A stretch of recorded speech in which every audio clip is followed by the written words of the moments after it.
नमस्कार, मैं रूपनारायण, मयूर times news, और आज आपको लेकर के आया हूँ कबीर आश्रम कोटा, जो आज एक बहुत भव्य महोत्सव जयंती मनाई गई है। 628 वर्ष कबीर जयंती के उपलक्ष्य पर आज हमारे प्रभाकर साहिब गुरुजी यहाँ पर प्रवचन किस किस तरह के आयोजन आज किए गए, तो क्यों ना हम उनसे जानते हैं। नमस्कार गुरुजी। नमस्कार गुरुजी, आज किस किस तरह के आयोजन यहाँ पर रखे गए हैं कोटा में?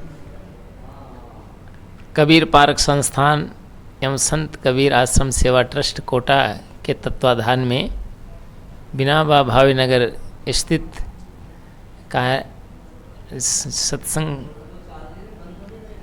जो है तो भवन में, यहाँ पर सामने में कबीर पार्क संस्थान के सामने धरणीधर गार्डन के सभा हॉल में आज ये सत्संग का कार्यक्रम रखा गया है।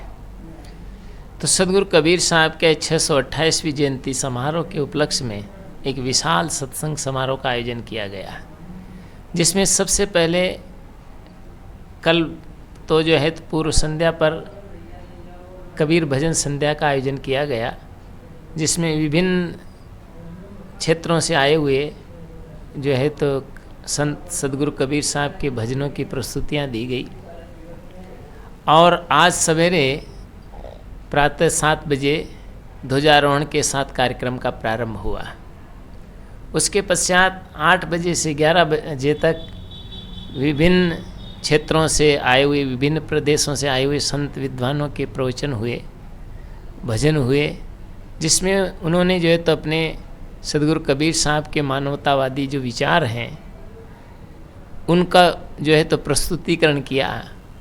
क्योंकि कबीर साहब का जो ज्ञान है एक दिव्य ज्ञान है, निर्भय ज्ञान है, सच्चा ज्ञान है, निभ्रांत ज्ञान है, और मानव को मानव से जोड़ने का ज्ञान है ना। उनकी दृष्टि में सब बराबर है, और जो है तो न हिंदू, मुस्लिम, सिख, ईसाई, जैन, बौद्ध, वो कहते हैं कि सब मनुष्य हैं। ये तो बाद में जो है तो लोग अपने अपने विचारों से जुड़ जाते हैं, तो उनकी दृष्टि एकदम से बिल्कुल साफ है। इसलिए जो है तो 8 बजे से 11 बजे तक संतों के प्रवचन हुए।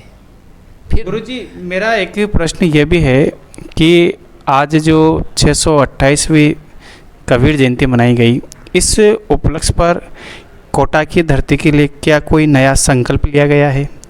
इस संस्था को आगे बढ़ाने के लिए और क्या प्रयास किए जा रहे हैं? अब इसमें क्या है कि 2 बजे से 4 बजे तक, 5 बजे तक फिर कार्यक्रम चला, और उसमें काफ़ी श्रद्धालु हजारों की तादाद में यहाँ पर एकत्रित हुए, और संत विद्वानों के विचार यहाँ पर प्रस्तुत हुए, जिससे लोगों में एक नई जागृति, नई चेतना आई। संत कबीर साहब के विचारों को लोगों ने आत्मसात करने का संकल्प लिया। दूसरी बात है कि कोटा शहर में एक संत कबीर शोध संस्थान की स्थापना करने का जो है तो बेड़ा उठाया गया है। तो उसके लिए जो है तो लोग जो है तो काफ़ी प्रसन्न हुए कि ऐसा कार्य होना चाहिए। गुरुजी, उसमें किस तरह की व्यवस्थाएं रहेगी? उसका जो बनाने का जो भी है, सरकार क्या उसके लिए ज़मीन आवंटित कर चुकी है?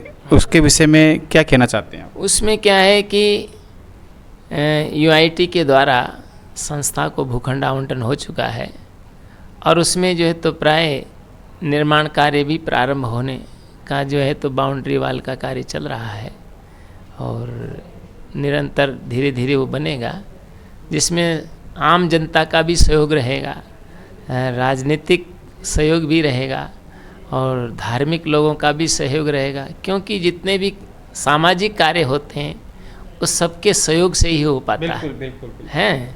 तो जो है तो उसमें कबीर साहब पर लोग शोध करने के लिए विद्यार्थी आएंगे, और जो विद्यार्थी शोध करेंगे तो उनके विचारों से जो है तो पहचानेंगे, समझेंगे, बूझेंगे, आगे बढ़ेंगे, और जब खुद पढ़ेंगे तो दूसरों को भी पढ़ाएंगे, और जब दूसरे पढ़ेंगे सीखेंगे तो उसको आत्मसात करके देश में शांति का वातावरण स्थापित करेंगे।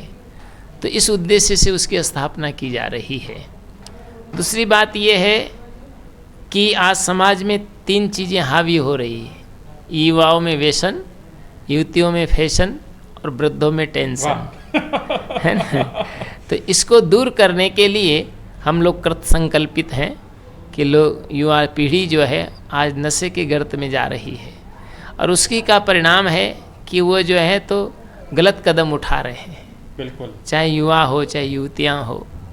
और आज देश में या कोटा में जो है तो आत्महत्याएं जैसी प्रवृत्ति बच्चों में आ रही है, इसलिए इसे जो है तो बहुत गलत हो रहा है। तो उसको दूर करने के लिए हम लोग जो है तो जगह जगह स्कूलों में, कॉलेजों में, कोचिंगों में जा कर के बच्चों को भी जो है तो जागरूक करेंगे और जो है तो उनको अच्छे संस्कार, अच्छी सीख और उनको जो तो साहस और हिम्मत का पाठ पढ़ाएंगे ताकि बच्चे अपने आत्मबल को पहचानें और स्वावलंबी बनने के लिए वो प्रेरित हों और आगे बढ़ें ताकि वो घर, परिवार, समाज और राष्ट्र की अच्छी सेवा कर सकें। वाह।